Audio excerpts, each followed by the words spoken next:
자, 그럼 오늘은 김두호 멘토와 함께합니다. 멘토님 안녕하세요. 네, 안녕하세요. 네, 예쁜 또 머리띠를 끼셨네요. 네. 잘생긴 얼굴이 예쁜 얼굴로 오늘 변신을 했습니다. 네.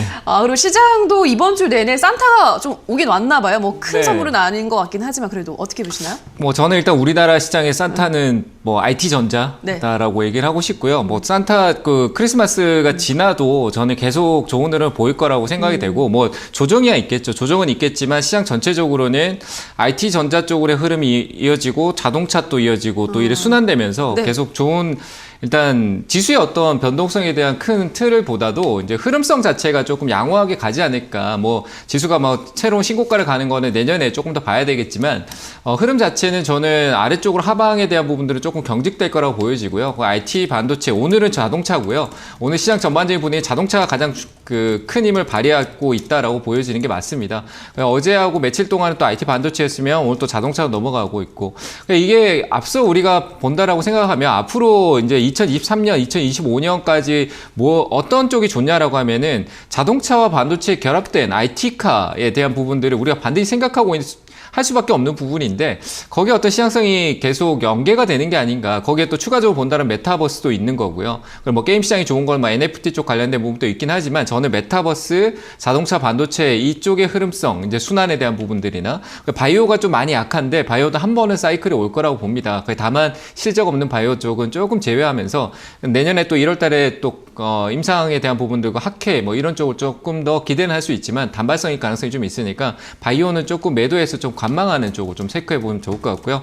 일단 IT전자 그리고 자동차에 대한 흐름 계속 지켜보면서 오늘 자동차가 오른다라고 해서 올라탄다라는 쪽, 부품 쪽이 좀 좋거든요. 근데 올라탄다라는 느낌보다는 자동차 부품 쪽을 계속 이제 이번 이 흐름, 지금 시장에서 좀 밑에 돌아 나가야 될 이 시점에서 자동차 쪽에서 매기가 돈다라는 거는 이후에 또 다른 시장 흐름성이 조금 행보성이 있더라도 이후에 올라갈 때 자동차나 IT전자가 또 힘있게 올라갈 수 있는 모습이 나올 거다. 결국 우리나라의 가장 중요한 산업 중에 핵심인 두 섹터이기 때문에 지속적으로 봐야 되고 계속 봐야 되는데 내년에 좋을 수밖에 없다고 생각이 됩니다. 그래서 IT하고 반도체 그리고 자동차 이쪽은 계속 관심을 가지자. 버리지 말고 관심 가지고 내려올 때는 담는 전략으로 가면 좋겠다고 보여지고요. 오늘 자동차 전반적인 좋은 분위기와 IT가 유지해주는 시장 분위기에서 양호한 수급 흐름을 통해서 안정적인 흐름 나오고 있으니까요. 저는 산타 뭐 올해 연말 이후에 내년 까지도 계속 2월 달까지는 어떤 흐름성이 약간 이런 좀 정체되어 있는 느낌이지만 좀 회복하는 느낌 이런 쪽으로 가지 않을까라고 생각이 됩니다. 그래서 좀 떨어지면 사고 오르면 파는 전략으로 계속 이 박스권의 흐름성 대응을 유지하자 이렇게 얘기 드리도록 하겠습니다. 네, IT 전자 자동차 쪽 계속 좋은 흐름 이어갈 것으로 전망된다라고 하셨기 때문에 당분간 크리스마스가 지나도 좋은 흐름 이어질 수 있을지 확인을 해보시기 바랍니다. 첫 번째 댓글은 넘버원님께서 DIC 6,800원에 5% 상한가 왔는데도 아직까지 손실 중이라서 매도를 못하겠는데 어떻게 대응할까요? 라고 하셨거든요. 조금 더 가져가 볼까요? 네, 일단 뭐 이슈가 돼서 올라온 거니까 한 번 더 들고 계셨다 내일 올라오면은 매수가가 6,800원대라고 했는데 이거는 일단 내일 거래가 어떻게 그 다음 주에 거래가 어떻게 터지느냐에 따라서 달라질 것 같아요. 그래서 뭐 내용은 나쁘지 않고 재무적으로도 최근에 뭐 실적적인 부분들이 양호하게 올라서 올해 좀 좋게 나왔던 부분이 있으니까 워낙 시세가 좀 많이 나왔던 게 좀 아쉽네요. 그래서 일단은 높게 산 거기 때문에 저는 과감히 내일 갭 띄우고 다음 주에 혹시나 갭 띄우고 올라서면은 매수가 부분에서 매도하고 5% 정도니까 매도하고 나중에 다시 보는 게 맞을 것 같아요.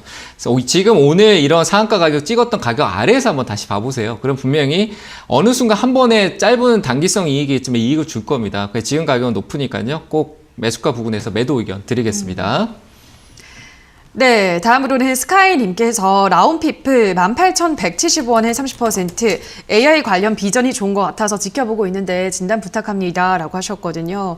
어떻게 보시나요? 라운피플이라는 종목은? 좀 아쉬운데 거의 다 온 것 같아요. 저는 한 번쯤 시세가 나올 거라고 봐요. 뭐 인공지능 관련된 부분들 뭐 실적으로 현대글로벌 통해서 이제 차량 검사 쪽 관련된 부분에 확실하게 얘기가 안 나온 부분, 좀 수정되는 부분 또 내용도 있긴 합니다만, 실제로 골프, 카카오 VX 쪽 관련된 골프 센서 쪽이라든지, 뭐 내용성으로 상당히 좋고, 뭐 물적 분할에 대한 이슈에 대한 부분도 결국 라운피플이 중심에 있기 때문에, 뭐 대기업도 아니고 흐름성이 중심에 있기 때문에 그 사업 차원에서 유동성 때문에 나온 게 아닌가라고 보여지는데, 저는 내용적으로 라운피플은 향후에 이제 그 AI 솔루션, 머신이나 의료 쪽이든 골프 쪽이든 이제 레저 쪽 카카오 VX의 성장성을 조금 더 봤었을 때도 그렇고 저는 긍정적으로 봅니다. 그래서 홀딩 의견 드리고요.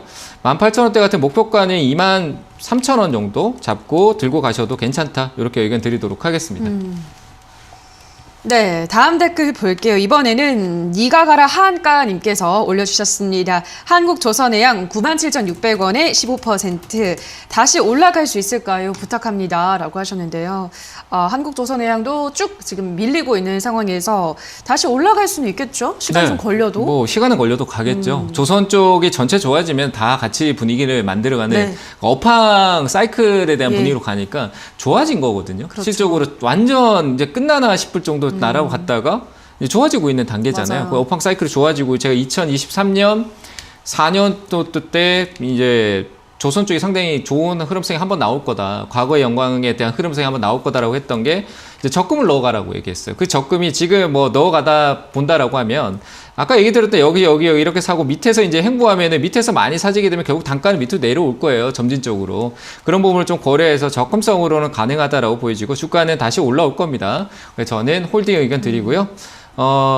97,000원대까지 뭐 7,000원 정도면 충분히 지금 뭐 다시 올라올까 얘기하는 것 자체가 조금 무의미한데 저는 충분히 홀딩 더 10만원대 위로 더 올라갈 수 있다고 보여지니까 홀딩 의견 드리겠습니다. 가업님께서 썬데이 토즈 31,950원에 10% 고점에서 욕심내다가 못 팔았습니다. 지금이라도 파는 게 좋을까요? 라고 하셨는데요. 뭐 아직까지 수익권이긴 하거든요. 지금 네. 정리를 할까요? 뭐 실적으로 좀 팔고요. 좀 팔고 이거는 다 올랐잖아요. 올랐는데 네. 추가적으로 갈 수는 있어요. 뭐 인수권이기도 하고 하니까 실적으로 이메이드가 인수하는 부분들도 있는 그렇죠. 거고.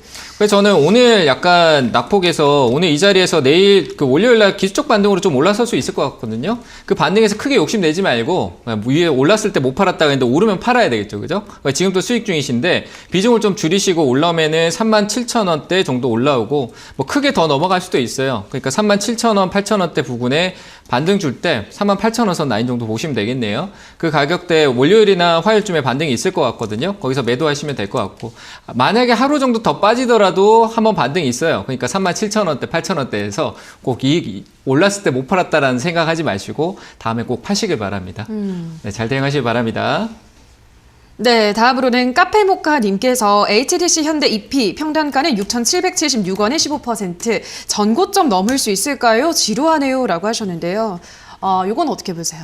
이거는 뭐 위로 진짜 6,400원 돌파하면 그때 보는 게 맞을 것 같아서요. 뭐 상단 쪽에 돌파가 나오지 않으면은 가지 못하는 거니까 매수 단가 그 위에 있습니다. 그래서 돌파하면은 더 많이 올라갈 것 같아요. 매수가 오면은 뭐 전화 상담해 주셔도 좋고요. 매수가 오면은 제가 봤을 때 더 올라갈 것 같아요. 홀딩 하시고 전화 한번 주세요. 더 갈 것 같으니까요. 네, 매수가 이쪽으로 오면은 팔지 마시고 전화 주시면은 위쪽으로 나중에 추후에 목표가 잡아 드릴 테니까요. 홀딩 의견 드리겠습니다. 네, 자 여기까지 오늘도 많은 분들의 상담 도와드렸습니다. 오늘도 꼼꼼한 상담 도와주실 멘토님과 먼저 인사를 나누도록 할게요. 멘토님 고맙습니다. 네, 감사합니다.